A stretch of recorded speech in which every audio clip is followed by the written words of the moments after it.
The secret of happiness. Once upon a time, there were three brothers named Samuel, Timothy, and Xander, who lived in a cottage by the woods. They were honest and hardworking. Every day, they would venture into the forest to fell wood. Later, they would sell it in the market where it would fetch a decent price. Thus, their life continued in this manner. However, the brothers were always sad and morose. Even though they lived a good life, they were unhappy. Each one hankered for something or the other and would pine for it. One day, while Samuel, Timothy, and Xander were returning home from the woods carrying their bundle of logs, they saw an old haggard woman bent low with a sack on her back. As they were kind and compassionate, the brothers immediately approached the poor woman and offered to carry the sack all the way to her home. She smiled and expressed her gratefulness, while replying that the sack actually contained apples that she had collected in the forest. Samuel, Timothy, and Xander took turns in carrying the sack, and at last, when they reached the woman's home, they were very tired indeed. Now, this old woman was no ordinary person and had magical powers. Pleased with the brothers' kind and selfless nature, she asked them whether there was anything she could help them with, as a reward. We are not happy, and that has become our greatest cause of concern, replied Samuel. The woman asked what would make them happy. Each brother spoke of a different thing that would please him. A splendid mansion with plenty of servants would make me happy. There is nothing more that I would want, said Samuel.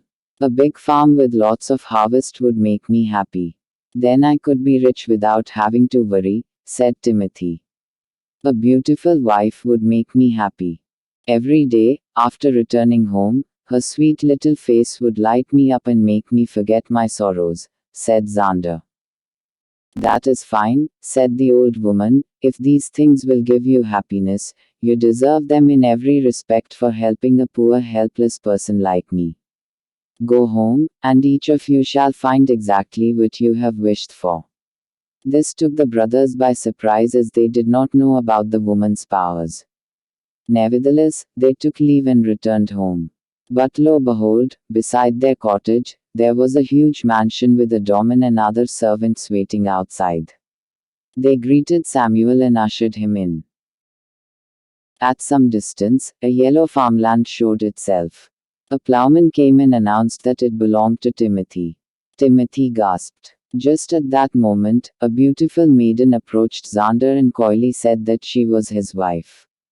The brothers were beside themselves with joy at this new turn of events. They thanked their lucky stars and adapted to their new lifestyles. The days passed and soon a year was over.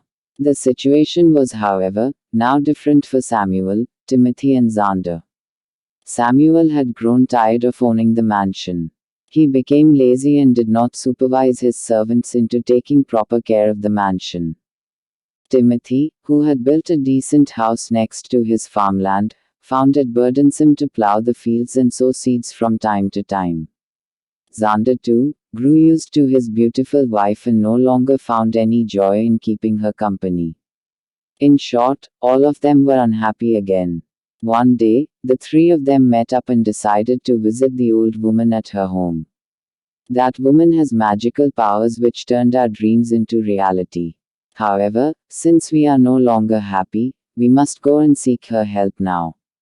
It is she who will be able to tell us the secret to attaining happiness, said Samuel. When they came to the old woman, she was cooking stew in a pot. Greeting her, each of the brothers recounted how he had turned unhappy again. Please tell us how we can once more be happy, said Timothy.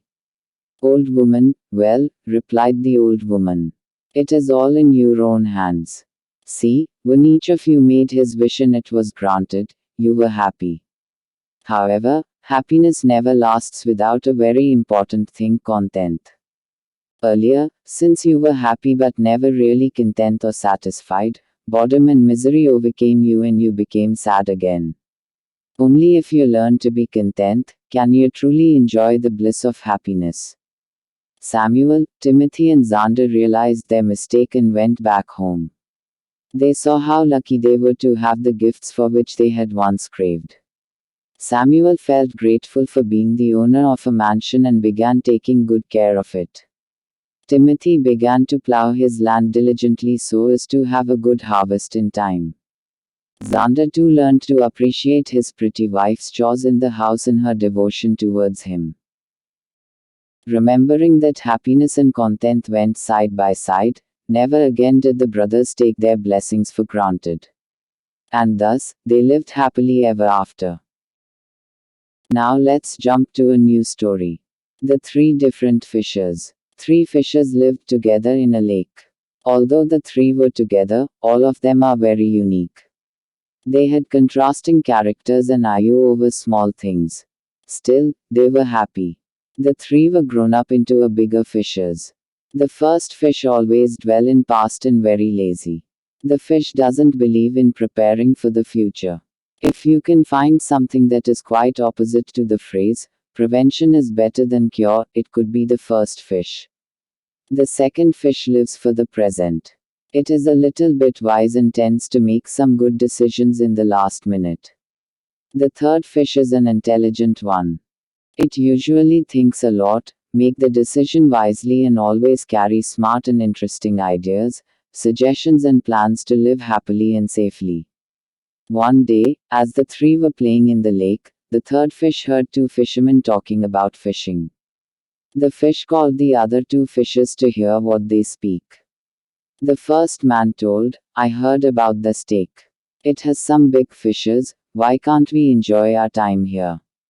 The second man replied, "Yeah, that's a good idea.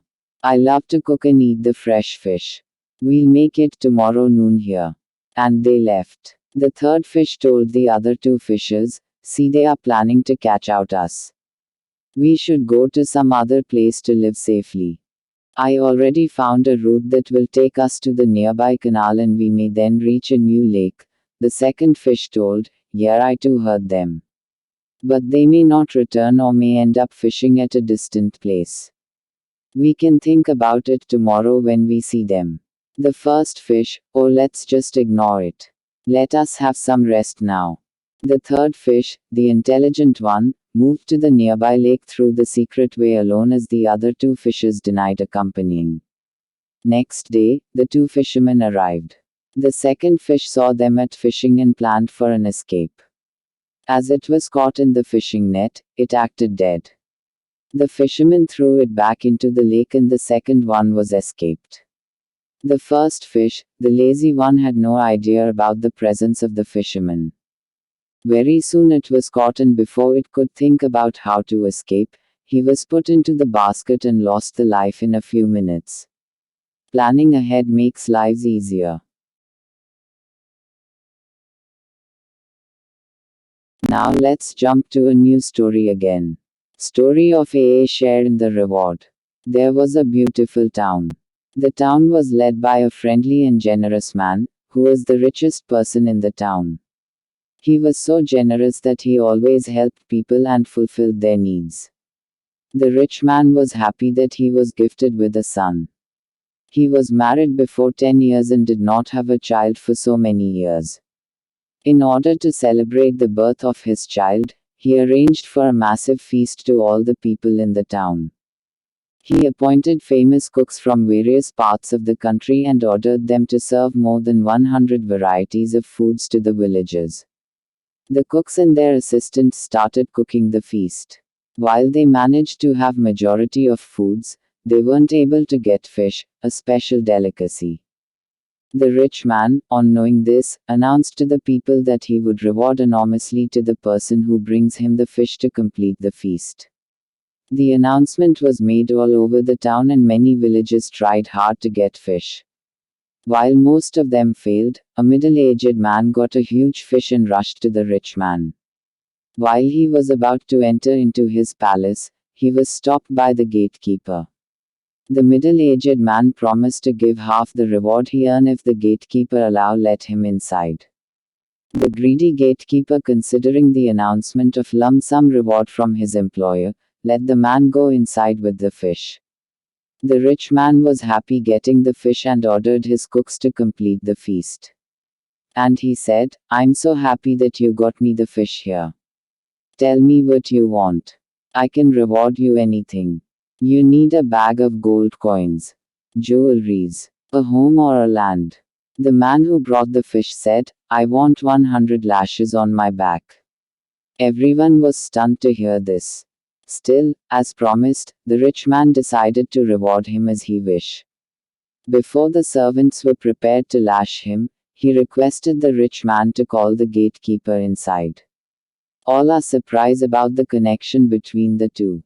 The middle-aged man pointing at the gatekeeper told, he is my business partner. He did not allow me take the fish inside and I promised him to reward 50% of what I receive, then he permitted me.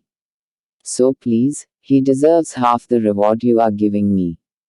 The rich man understood the reason behind the demand of 100 lashes. He asked the gatekeeper, I want to reward you fully that is asked by the man who brought the fish. The greedy gatekeeper had a big smile and said yes. The servant lashed him 100 times on his back and he was terribly shocked. The middle-aged man was rewarded with gold coins. A circumflex eurocent greediness will put you in trouble. A circumflex eurocent taking the short route to earn more shortcut to success will not help you. A circumflex eurocent laziness doesn't earn you anything.